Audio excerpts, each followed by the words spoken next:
kami yaitu tentang mekanisme neurotransmitter. Sebelumnya, perkenalkan nama saya Kania Nisa Zahra selaku moderator dan juga ada teman-teman saya, bisa di next.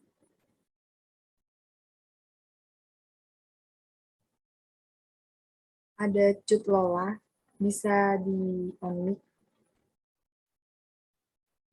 Baik, selamat sore Pak Jovi dan teman-teman. Lalu ada Elita Tiara Putri, bisa di on-mic Elita. Selamat sore Pak Jovi dan teman-teman. Lalu ada Arsy, bisa di on-mic. Selamat sore Dr. Jovi dan teman-teman. Dan yang terakhir ada Nabila, bisa di on-mic. Iya, selamat sore Pak Jovi dan teman-teman.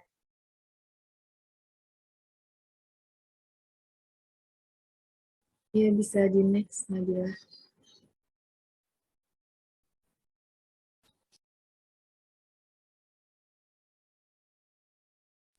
Iya, neurotransmitter. Neurotransmitter adalah senyawa kimiawi dalam tubuh yang bertugas untuk menyampaikan pesan antara satu sel saraf atau neuron ke sel saraf target. Sel-sel target ini dapat berada di otot, berbagai kelenjar, dan bagian lain dalam tubuh. Bisa di next. Untuk materi ionotropic receptors akan dibacakan oleh Arsy. Ya, terima kasih moderator atas kesempatannya. Saya akan membacakan tentang ionotropic receptors.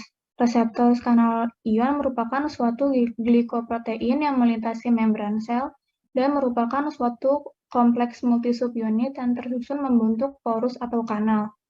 Sifat-sifat ionotropic receptors yaitu yang pertama, teraktivasi sebagai respon terhadap ligand spesifik atau neurotransmitter. Neurotransmitter di sini maksudnya dilepaskan oleh ujung saraf sebagai respon dari depolarisasi. Yang kedua, memungkinkan ion melalui membran yang semula impermeable, di mana neurotransmitter seperti asetilkolin akan berdekatan pada reseptor yang ada pada kanal ion membuat kanal ion terbuka sehingga natrium bisa masuk. Yang ketiga, selektif terhadap ion-ion. Hanya ion-ion tertentu, misalnya kalium, klorin, dan natrium yang dapat melaluinya. Bisa di next.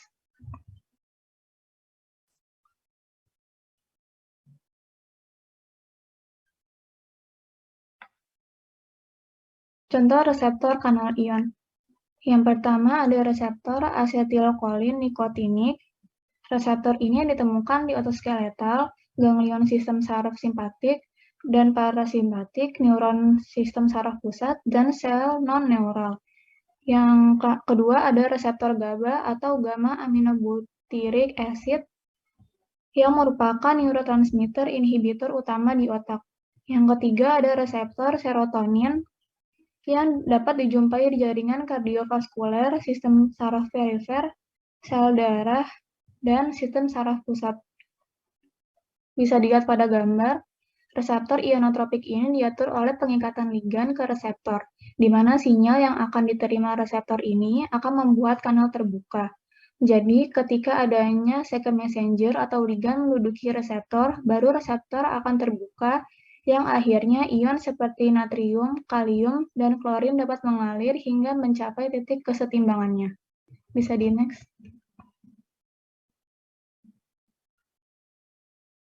Selanjutnya, metabotropic receptors, yang merupakan satu rantai polipeptida tunggal yang keluar masuk menembus membran sel sampai 7 kali, sehingga dikatakan memiliki 7 transmembran.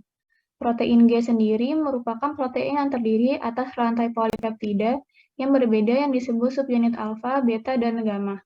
Bisa di next. Mekanisme aktivasi.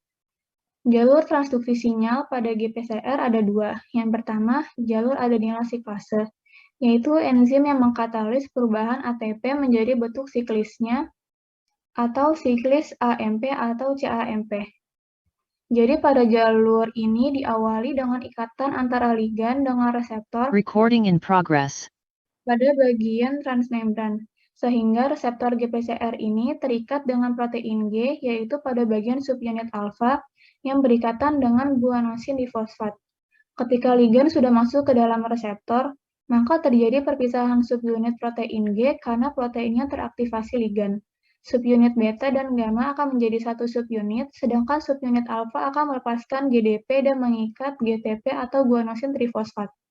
Ketika subunit alfa mengikat GTP, maka ia akan memproduksi CAMP dengan mengaktifkan adenilasi klase sehingga terjadi perubahan dari ATP menjadi CAMP. Yang kedua ada jalur fosfolipase, yaitu enzim yang menguraikan senyawa fosfolipid. Proses jalur ini yang pertama GPCR akan teraktivasi jika tergandeng dengan protein GQ. Yang kedua subunit alfa akan teraktivasi dan mengaktifasi enzim fosfolipase C atau PLC. Yang ketiga PLC menguraikan fosfatidil inositosol bifosfat atau PIP2 menjadi IP3 atau ion sito trifosfat dan DAG atau diasil gliserol. Yang terakhir, IP3 akan berikatan dengan reseptor di retikulum endoplasma terkait dengan kanal kalsium dan memicu pelepasan kalsium. Mungkin sekian materi yang dapat saya sampaikan, saya kembalikan kepada moderator. Ya, selanjutnya ada amino asid neurotransmitter yang akan dibacakan oleh saya. Neurotransmitter asam amino adalah asam amino yang mampu mengirimkan pesan saraf melalui sinapsis. Neurotransmitter dikemas ke dalam vesikel yang mengelompok di bawah membran terminal akson di sisi prasinaps-sinaps dalam proses yang disebut endositosis. Lalu ada biosinapsis neurotransmitter asam amino. Neurotransmitter asam amino adalah semua produk metabolisme perantara dengan pengecualian GABA. Tidak seperti semua neurotransmitter asam amino lainnya, GABA tidak digunakan dalam sintesis protein dan diproduksi oleh enzim atau asam glutamat dekarboksilase atau GAD yang terletak secara unik di neuron. Antibodi terhadap GAD dapat digunakan untuk mengidentifikasi neuron yang melepaskan GABA. Lalu ada reseptor untuk neurotransmitter asam amino.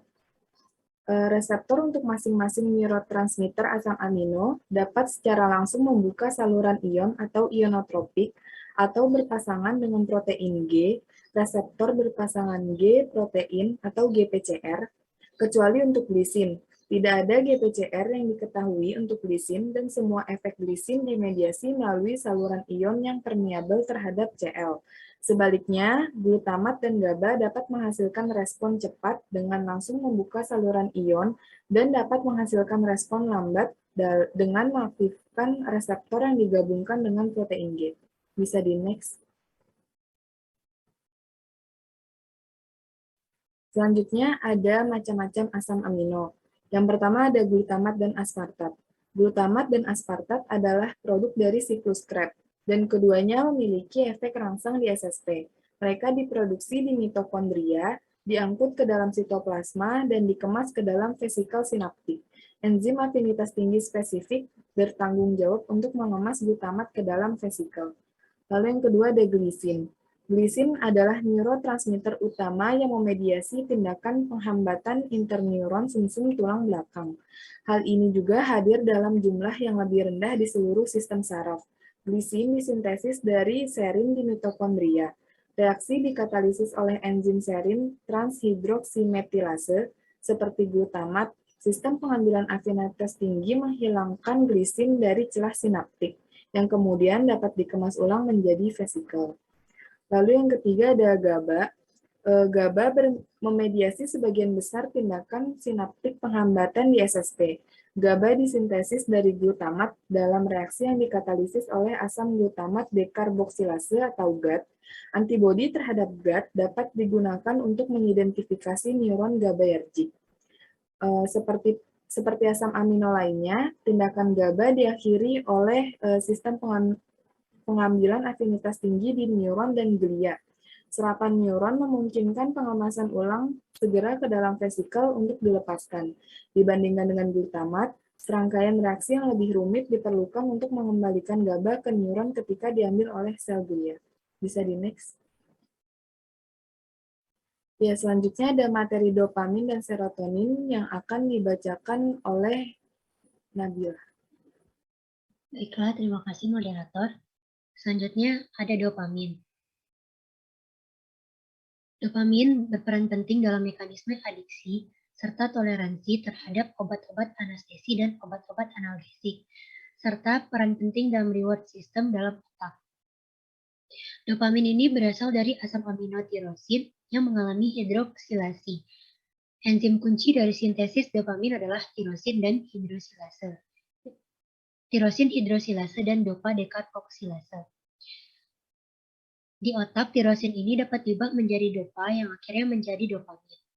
Kofaktor yang diperlukan dalam mengubah tirosin menjadi dopa adalah oksigen, besi, THB atau tetrahydrobiopterin.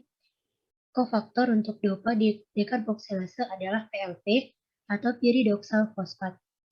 Selanjutnya ada dua reseptor dopamin, yaitu D1 sebagai stimulator dan D2 sebagai inhibitor. Selanjutnya ada serotonin. Serotonin ini biasa juga disebut dengan 5-HT atau 5-hidroksitriptamin. Serotonin ini berperan penting sebagai neurotransmitter yang memodulasi marah, agresif, suhu tubuh, perasaan, mengantuk, seksual, rasa lapar, dan metabolisme. Serotonin ini dibentuk dari triptofan yang mengalami hidroksilasi dan dekarboksilasi. Serotonin banyak ditemukan di gastrointestinal pada sel enterokromafin 90%, dan sisanya ditemukan di platelet dan SSP. Terima kasih. Selanjutnya saya kembalikan ke moderator. Ya, bisa di next. Ya, selanjutnya ada norepinefrin atau noradrenalin yang akan dibacakan oleh saya. Norepinefrin merupakan salah satu dari dua neurotransmitter yang terdapat di sistem saraf periferal. Jadi di sini ada tahap-tahap dasar sintesisnya. Yang pertama ada tirosin. Dia dihidroksilasi menjadi dopa, lalu dopa dekarboksilasi menjadi dopamin. Habis itu pengangkutan dopamin menuju vesikel, lalu dopamin dihidroksilasi menjadi norepinefrin, lalu norepinefrin dimetilasi menjadi epinefrin.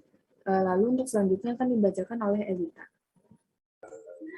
Baik, terima kasih moderator. Izin melanjutkan. Selanjutnya, norepinefrin dipindahkan dari tempat sekresinya melalui 3 cara. Yang pertama, ada cara dengan proses transport aktif, kemudian yang kedua berdifusi, yang ketiga itu dihancurkan oleh enzim. Selanjutnya,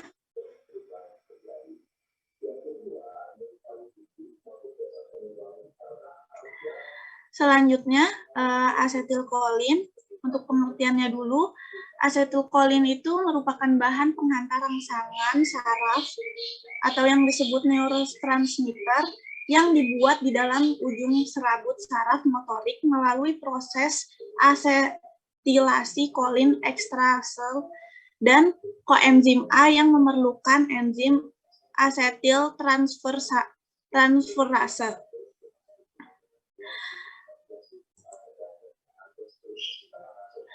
Ada 3 bentuk asetilkolin, yaitu bentuk bebas, bentuk cadangan belum siap pakai, dan 3 bentuk siap pakai. Lokasinya itu sering ditemukan di saraf otonom, simpatis, dan parasimpatis. Ada juga di sistem saraf pusat. Biasanya ditemukan di korteks cerebral hipokampus, struktur limbik, dan basal ganglia. Fungsinya itu berperan dalam fungsi sistem saraf otonom dan juga berperan penting dalam kinerja sistem saraf pusat. Selanjutnya,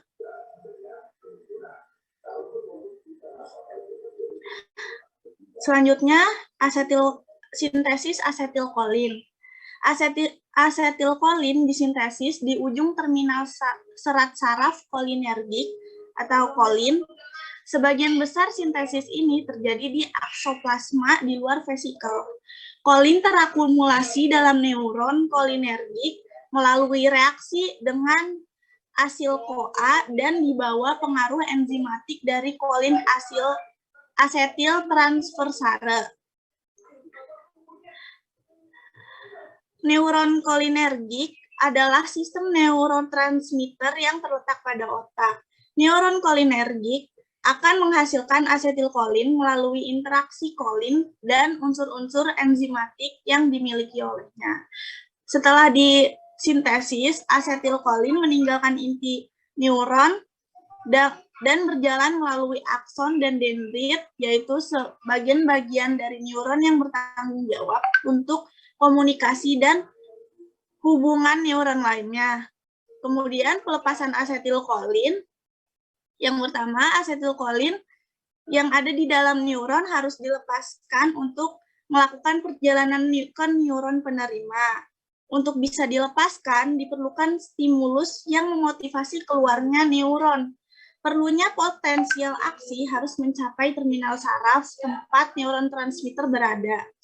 Ketika ini terjadi, potensial aksi yang sama menghasilkan potensial membran. Hal ini memotivasi akhirnya aktivasi saluran kalsium. Karena gradien elektrokimia masuk ke ion kalsium dihasilkan yang memungkinkan hambatan membran untuk terbuka dan asetilkolin pun dapat dilepaskan. Pelepasan asetilkolin merespon mekanisme kimia otak di mana banyak zat dan aksi molekuler yang berpartisipasi. Selanjutnya. Sekian saya kembalikan kepada moderator. Terima kasih. Ya, selanjutnya ada materi peptide dan purins yang akan dibacakan oleh Cut Lola. Baik, terima kasih atas kesempatan yang diberikan. Saya Cilola izin untuk menjelaskan materi tentang purin dan peptida. Untuk purin sendiri merupakan sinyal penting yang digunakan oleh glia di sistem saraf pusat. Dan untuk fungsinya, purin juga bisa berfungsi sebagai neurotransmitter, misalnya adenosin. Adenosin ini dapat berinteraksi dengan reseptor untuk memodulasi fungsi kardiovaskular dan SSP atau sistem saraf pusat. Selanjutnya di sini adalah peptida. Sebenarnya banyak peptida yang dikenal sebagai hormon, tetapi juga bertindak sebagai neurotransmitter. Di sini ada 3 jenis contohnya, yaitu peptida seperti kolesitoskinin dan polipeptida usus vasoaktif, dikenal sebagai hormon usus. Yang kedua itu ada peptida yang diturunkan dari darah, seperti angiotensin 2 dan bradykinin. Dan yang ketiga itu ada peptida opioid, cenderung bersifat depresan. Jadi untuk peptida opioid ini ketika disuntikan ke intracerebral, maka dia akan bertindak sebagai analgesik. Jadi sekian dari saya kembalikan kepada moderator. Terima kasih. Ya, sekian presentasi dari kami. Apakah ada yang ingin ditanyakan? Sudah selesai tuh presentasinya, sudah selesai? Sudah, Bapak. Sudah. Ada yang perlu juga diketahui, ada beberapa penyakit yang berpengaruh akibat dari kelainan-kelainan dari neurotransmitter. Misalnya ada myasthenia gravis. Kalau myasthenia gravis dari apa neurotransmitternya? Kemudian ada Parkinson misalnya. Jadi nanti ditambahkan kekurangannya penyakit-penyakit yang berperan yang karena pengaruh neurotransmitter. Jadi yang terjadi karena pengaruh kekurangan atau kelebihan neurotransmitter. Jadi seperti misalnya myasthenia gravis misalnya, itu karena asetilkolin. Kemudian Parkinson itu karena apa? Karena pelepasan dari neurotransmitter apa? Itu nanti ditambahkan di ini ya. Oke. Terus secara umum presentasinya ringkas, jelas,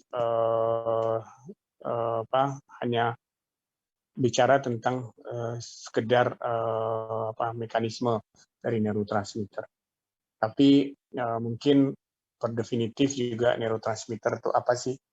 Kemudian apa sih yang mempengaruhi terjadinya reaksi-reaksi neurotransmitter, itu juga harus dimasukin per definitif neurotransmitter itu apa, terus reaksi apa yang mempengaruhi terjadinya reaksi neurotransmitter itu apa, kemudian bagaimana cara pada penyakit kelainan-kelainan neurotransmitter pada penyakit-penyakit tertentu. Ya. Itu ini. Coba lihat dari awal ini presentasinya. Putar, kembalikan ke presentasi yang pertama.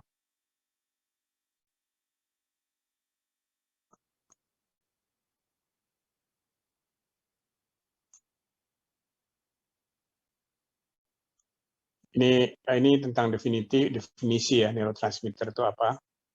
Sudah, oke. Kemudian yang kedua mungkin garis besarnya dia dibagi dua itu, ionotropik reseptor sama metabotropik ya. Satu lagi apa? Jadi maksudnya ionotropik reseptor itu reseptor yang menerima ion. Jadi reseptor itu penerima di jaringan. Kemudian ini yang berperan terjadinya suatu reaksi kimia di sel-sel tubuh, termasuk di susunan saraf pusat. Terus lanjut.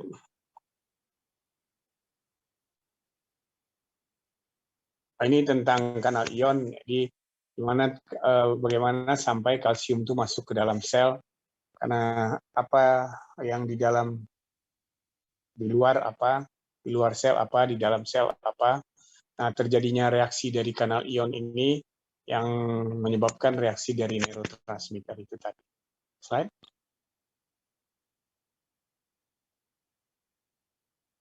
Ya, tadi kamu bagi dua, ionotropik. Jadi, sebelumnya ditulis dulu di depan, kita bagi tentang reseptor ini dua. Satu, ionotropik, bicara tentang apa.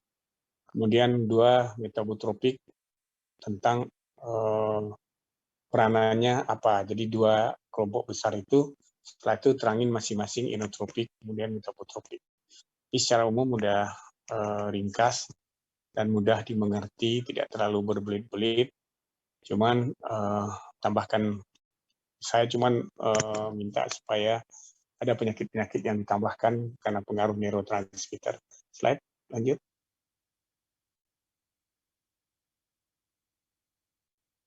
Oke, ini sangat teoritis. Lanjut.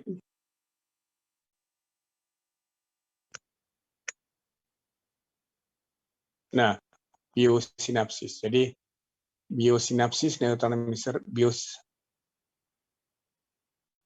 biosinapsis, biosintesis. Biosinapsis. Biosinapsis. Jadi kalau biosinapsis di sinaps dong. Sinaps itu pertemuan antara dua sel saraf. Ada yang presinap sebelum ini masuk, kemudian yang postsinap. Yang presinap memproduksi neurotransmitter, dia salurkan ke postsinap. Dari penyaluran itu terjadi suatu reaksi kimia dari sel-sel di mana posisinya terjadi. Ya. Kemudian lanjut.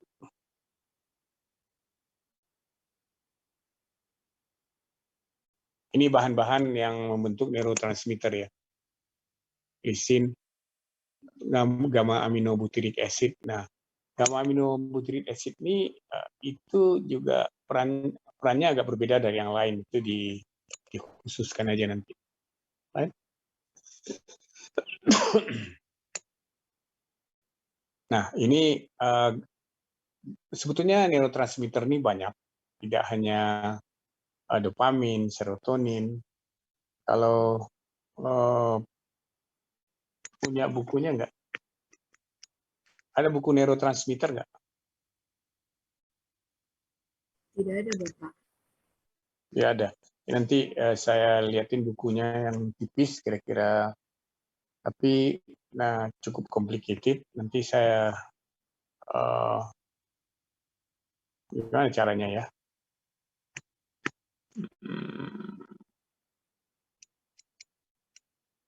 Itu karangan bahasa Indonesia, jelas, sederhana. Mungkin saya ada di tempat buku saya, nanti kalau ada saya infokan pertemuan selanjutnya. Slide.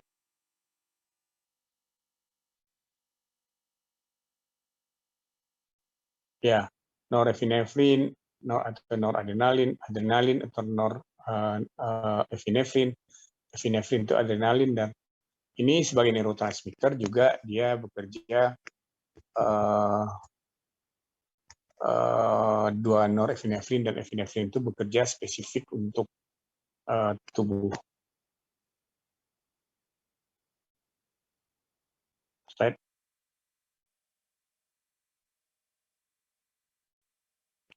Ya, nah ini udah diterangin tentang asetilkolin, tapi nanti setelah asetilkolin diterangkan dijelaskan bahwa peranannya pada kelainan-kelainan pada penyakit-penyakit miasthenia gravis.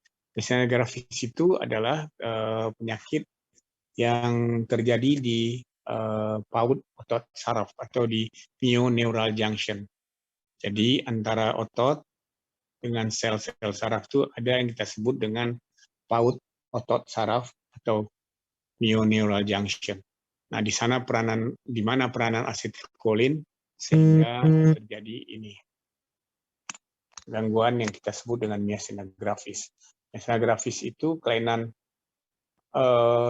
mungkin dijelaskan juga sedikit. Miasthenia gravis itu keluhannya adalah kelemahan, bisa kelemahan seluruh tubuh atau miasthenia gravis secara umum. Kemudian bisa juga didahului oleh ptosis dari mata. Jadi pagi itu mata terbuka, tapi makin sore mata yang satu sisi mata, misalnya mata kiri atau mata kanan, semakin ptosis dan semakin menutup. Tapi apabila istirahat, dia membaik kembali. Itu mengapa terjadi demikian, itu karena pengaruh karena kontraksi dari otot dan pengaruh dari neurotransmitter tadi. Tadi dijelaskan nanti sedikit tentang mioneural junction ya, tentang miasthenia gravis ya. Kalau dopamin tadi dijelasin tentang proses adiksi yang terjadi, kemudian gimana perannya pada penyakit Parkinson misalnya.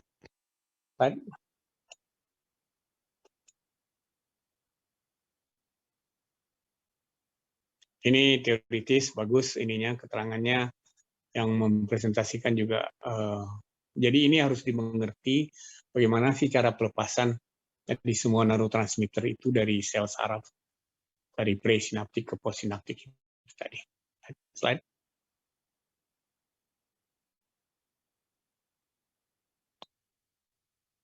Peptida dan purin. Nah, peptida dan purin ini termasuk apa?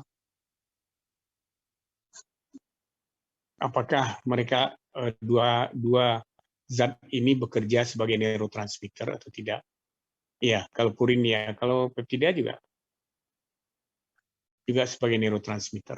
Kalau adrenalin dan noradrenalin juga termasuk ini kan, termasuk hormonal juga yang bekerja sebagai neurotransmitter juga kan. Slide.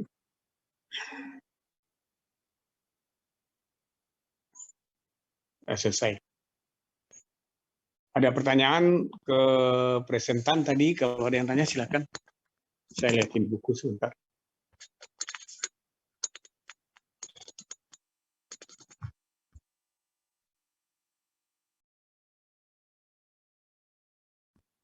Silakan yang mau tanya ke presentan. Siapa saja boleh. Silakan teman-teman kalau ada yang mau nanya. Itu ada Narumi. Bisa di-unmute Narumi.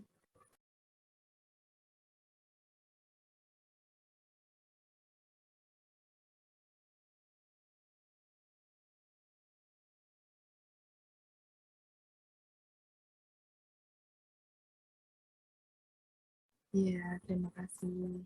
Bentar ya, ditampung dulu. Apakah ada yang ingin menanyakan kembali?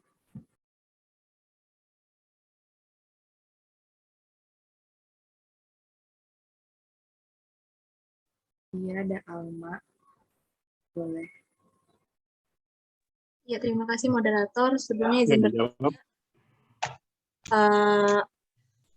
Apa aja dampak bagi tubuh jika kadar neurotransmitter itu tidak seimbang? Terima kasih. Ya, terima kasih. Ya. Ditampung dulu. Saya akan jawab.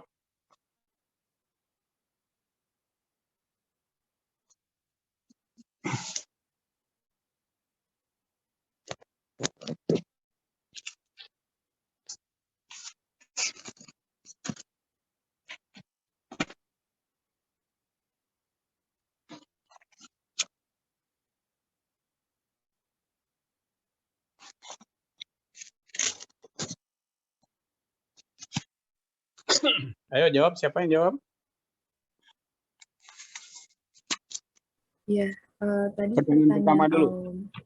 Iya, pertanyaan Narumi. Sebentar ya, Bapak. Silakan yang pertama dulu.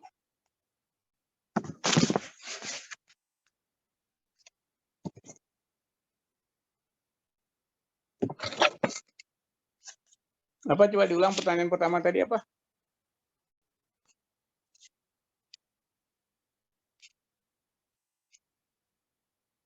Tadi pertanyaan dari Narumi itu, tadi kan dijelaskan dalam jalur adenilat kinase, ATP berubah menjadi, ya, Adenyl siklase maksudnya ya. ATP berubah menjadi CAMP. Apa fungsi CAMP tersebut? Oh ya, apa fungsi CAMP? Sebagai katalisator atau sebagai apa? Mempercepat terjadinya reaksi atau apa? Coba dijawab. Izin menjawab, Bapak. Sebelumnya izin memperkenalkan diri. Nama saya Heri. Nah, izin menjawab, salah satu fungsi CAMP yaitu untuk mengaktifkan PKA atau protein kinase A yang akan meregulasi protein lain yang bermuara pada transkripsi gen. CAMP ini juga merupakan metabolit dari adenosin trifosfat yang dibuat di mitokondria sebagai pembawa pesan kedua dalam mengubah potensi listrik membran sel saraf selama impuls saraf. Oke, good. Terus ada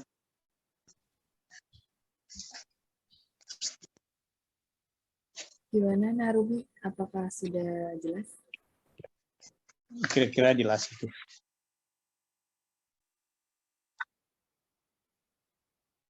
Ya. Ya, terima kasih.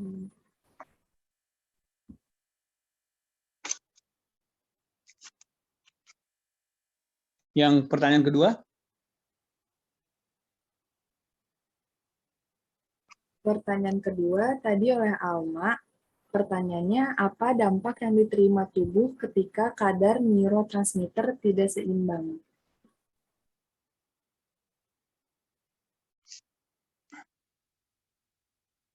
Nah, apa jawabannya? Ayo. Baik, izin menjawab. Sebelumnya, apakah suara saya terdengar jelas? Oke, saya izin menjawab pertanyaan dari Alma. Kita tahu kan neurotransmitter itu merupakan bahan kimia yang membantu komunikasi antar sel saraf. Jadi kalau misalnya neurotransmitter itu nggak seimbang dalam artian dia bisa jadi lebih banyak ataupun lebih kurang, maka akan membawa dampak bagi tubuh. Bisa juga adanya timbul penyakit. Kita ambil contoh satu itu seperti gangguan mental atau gangguan kecemasan. Bipolar itu kan bisa jadi karena adanya perubahan dari dopamin. Dan GABA itu juga dia berperan dalam gangguan kecemasan bagi tubuh kita. Jadi itu saja jawaban dari saya. Saya kembalikan kepada moderator. Terima kasih. Ya. Udah jelas tuh yang tadi yang nanya? Ya, sudah. Terima kasih, kelompok. Ada pertanyaan lagi? Ya, ada pertanyaan lagi. Sebelum berakhir.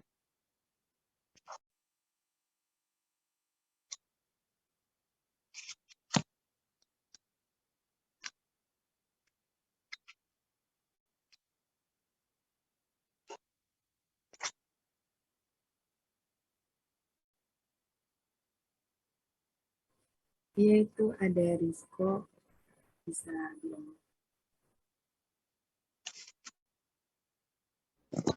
Baik, terima kasih atas kesempatannya kelompok. Memperkenalkan diri, saya Muhammad Rizky Ristan.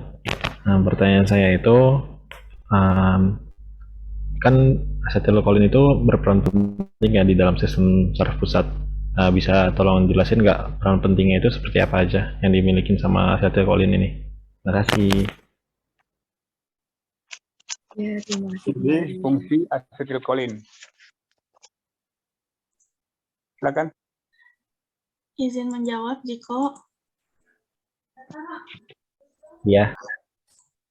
Ya, jadi fungsi asetilkolin di dalam otak itu, di dalam sistem saraf pusat itu, salah satunya itu kemampuan kognitif.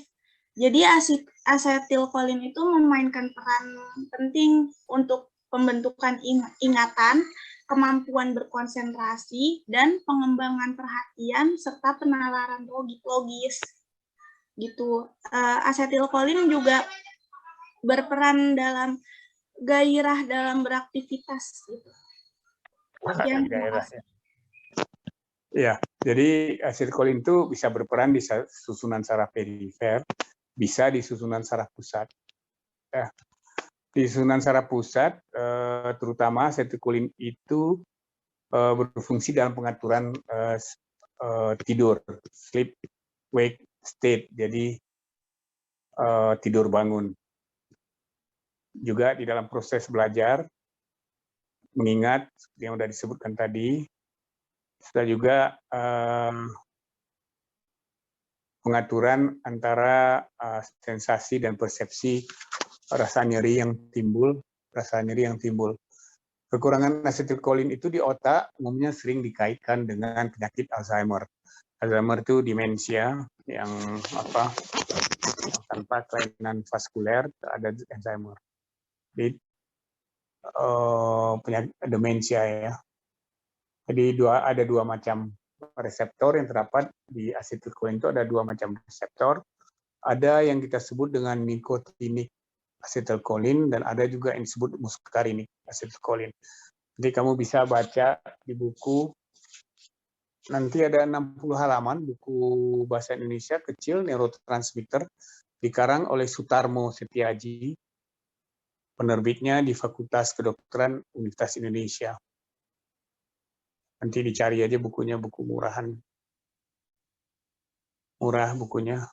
Jadi judulnya neurotransmitter, reseptor dan cara kerja. 60 halaman kira-kira, dikarang oleh Sutarmo Setiaji. Ada yang udah punya belum? Sepertinya belum, Bapak. Belum ya, kalau ada nanti dicek. Jadi yang juga penting adalah fungsi dari dopamin itu. Misalnya pada penyakit Parkinson, sel-sel dopaminergik itu mengalami degenerasi. Jadi karena penuaan mengalami degenerasi, sehingga produksi dopamin ini akan berkurang. Akibatnya akan mengganggu fungsi dari bagian-bagian yang terdapat di daerah ganglia basalis itu, di daerah otak bagian dalam itu, ganglia basalis. Jadi akibatnya apa? Akibatnya terjadi gangguan pergerakan dengan berkurangnya gerakan atau adanya gerakan-gerakan tidak terkontrol pada tangan yang kita sebut dengan tremor atau ininya. Jadi kalau demikian kita harus mengobatinya dengan memakai levodopa, prekursor dopamin yang dapat menembus sawar-sawar otak. Sawar otak itu menghalang zat-zat toksik atau zat-zat kimia atau zat beracun yang masuk ke dalam otak, itu sawar otak atau brain barrier. Itu ya, tentang dopamin. Nah, yang lain-lain juga dijelaskan. Fungsi yang jaling juga di dalam saraf pusat. Misalnya, norepinefrin itu diproduksi oleh neuron di daerah batang otak.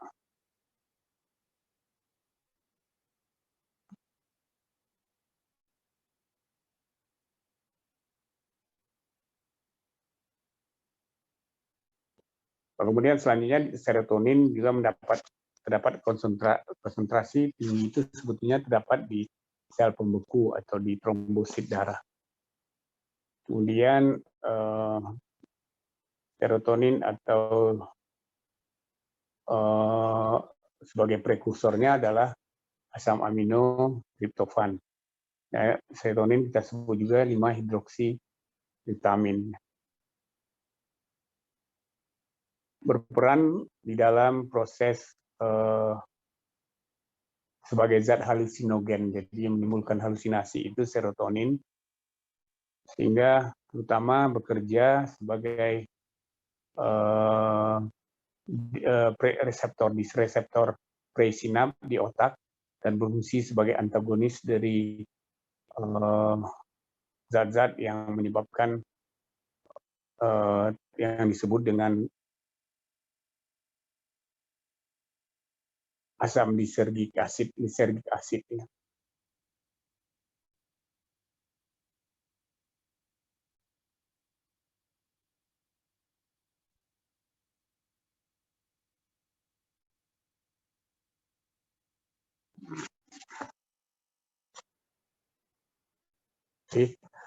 Jadi neurotransmitter tidak semata-mata kita jelaskan secara teoritis saja. Yang paling utama nanti hubungannya dengan penyakit-penyakit yang akan kita temukan di klinik nantinya. Jadi sebagai fisioterapis, kamu tuh akan menemukan kasus-kasus yang berhubungan neurotransmitter. Misalnya yang saya sebutkan tadi yang 2 saja, penyakit Parkinson misalnya, atau myasthenia gravis misalnya. Ada lagi yang bertanya?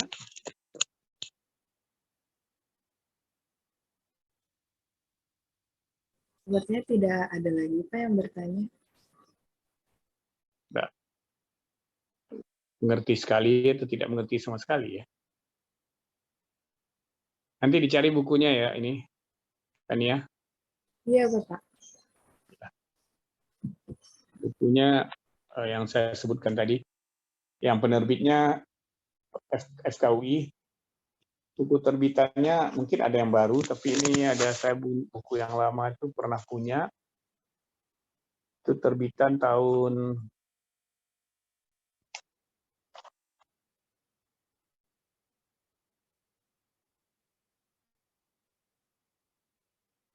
lama. Tahu deh tahun berapa nih? Ada tahunnya. Ya. Oh, tahun 2010 tahun yang lalu. Jadi buku terbitan 10 tahun lalu mungkin ada buku barunya. Jadi dilihat di Badan Penerbit FKUI itu di Salemba itu.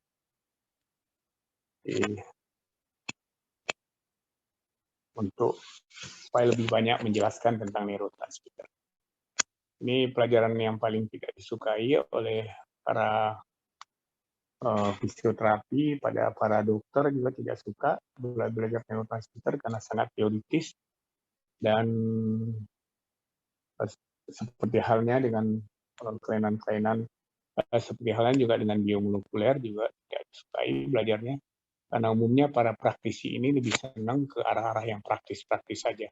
Namun dalam ilmu kita tidak bisa hanya mengenal tentang hal-hal yang praktis karena semuanya berdasarkan mekanisme yang terjadi di dalam tubuh dan di dalam otaknya manusia.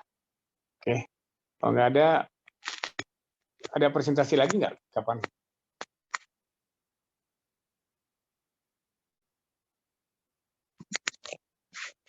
Saya ada ini lagi nggak?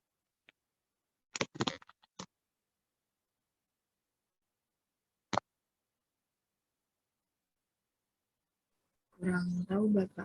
Mungkin si pennya bisa menjawab. Ya, nanti si pennya aja yang hubungin saya. Oke. Saya ada minggu besok, Pak. Jamnya jangan pagi ya. Kalau pagi bisa, tapi hari Selasa hari Kamis, Selasa Kamis paling kalau pagi. Selebihnya harus sore. Bisa menjawab Pak, hari Jumat Pak. Jumat Untuk sore. Baik Pak, nanti kami Pagi saya jadwalkan. praktik. Apa judulnya apa? Sebentar Pak.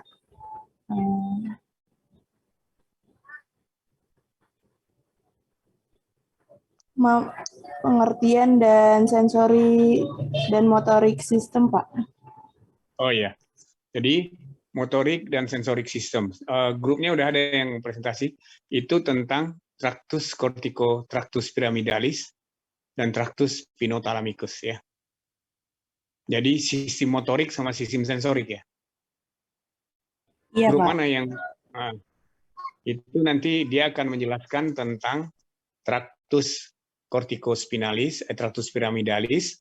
Ada dua, tractus corticospinalis, tractus corticobulbaris. Jadi tractus itu adalah kumpulan dari banyak serabut saraf yang berjalan dari kalau motorik dari otak ke bagian ke medula spinalis.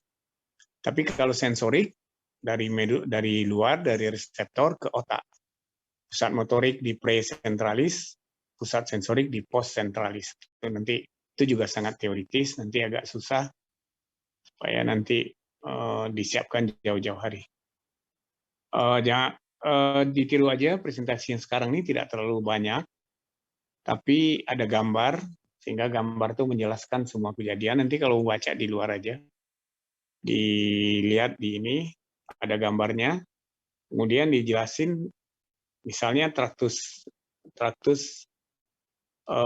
itu adalah jaras ya. Traktus itu jaras, kumpulan dari banyak serabut saraf yang jalan dari otak sampai ke medula spinalis. Sehingga itu kita sebut dengan upper motor neuron. Dari kornu anterior di medula spinalis ke arah otot kita sebut lesi lower motor neuron.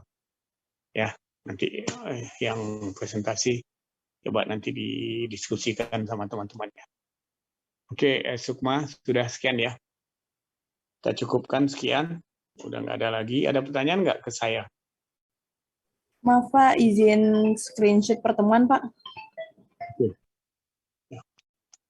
Screenshot tuh harus pakai apa ya? Foto ya? Iya Pak, mohon izin on cam dulu terlebih dahulu Pak. Oke, ini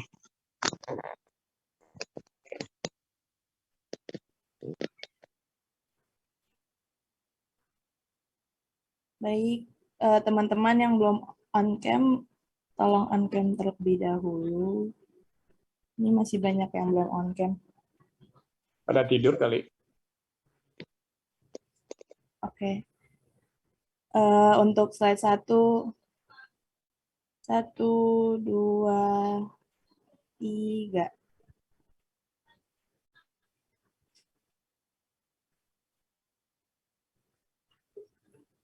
Slide 2. 1, 2, 3.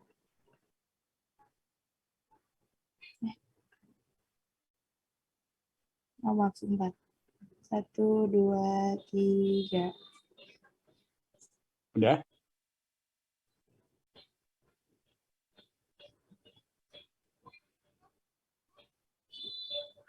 Nanti absennya dituliskan aja ya, Sukma ya.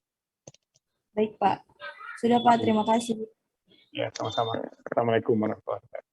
Recording stopped. Oke, terima kasih Pak. Terima kasih, Bapak. Terima kasih, Bapak.